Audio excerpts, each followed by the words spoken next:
blessed day to all of you who are here with us in the shrine, and also those who are joining us in worship through this live stream in other parts of the world.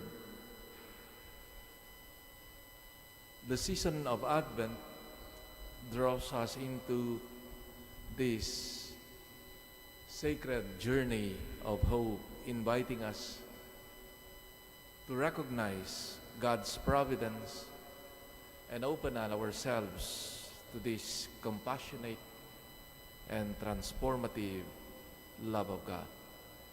Today's readings from Isaiah and the Gospel of Matthew provide us rich insight into how we can live this season with purpose and joy.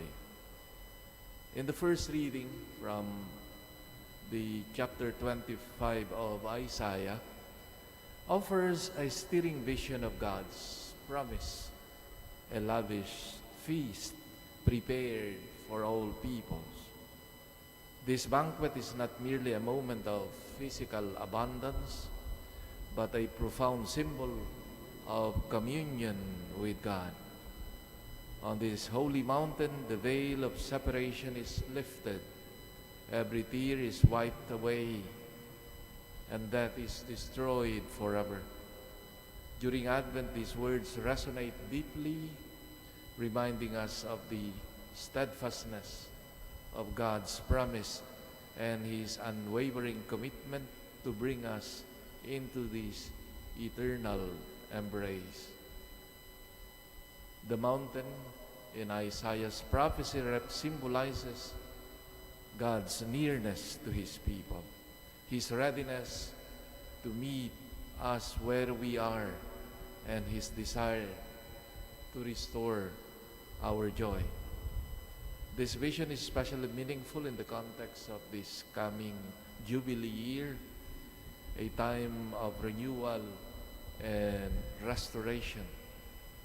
Advent calls us to respond to God's invitation to step out of fear and into confident trust, proclaiming with bold faith, "This is our God, we hope in Him, and He has saved us." In Matthew's Gospel, chapter 15, brings this promise of salvation to life in the ministry of Jesus. On another mountain, Jesus reveals the depth of His love and compassion. He heals the sick, restores dignity to the marginalized, and satisfies the physical hunger of the crowd by multiplying the loaves and fish. This miracle is not just an act of provision, but a revelation of the nature of God's kingdom, a kingdom characterized by abundance and generosity and life-giving communion. And secondly, it reveals here the fulfillment of that promise in Isaiah, fulfilled now in the person and ministry of Jesus.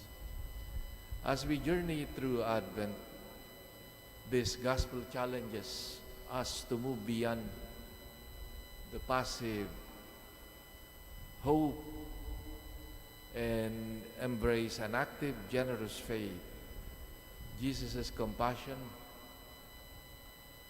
prompts us to ask, how can we become instruments of His love in a world so deeply in need of healing and hope? Advent is not solely about anticipating Christ coming at the end of time. It is also about recognizing His presence here and now. Just as the crowd in the gospel experienced the satisfaction of God's care, we too are called to approach the banquet He has prepared for us today, confident that His promises are already being fulfilled.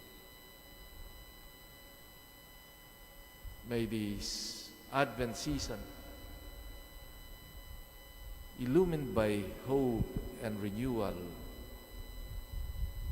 inspire us to embrace God's love, extend our hands to those in need, and proclaim this with joyful hearts. This is our God. Let us rejoice and be glad in His salvation. Amen.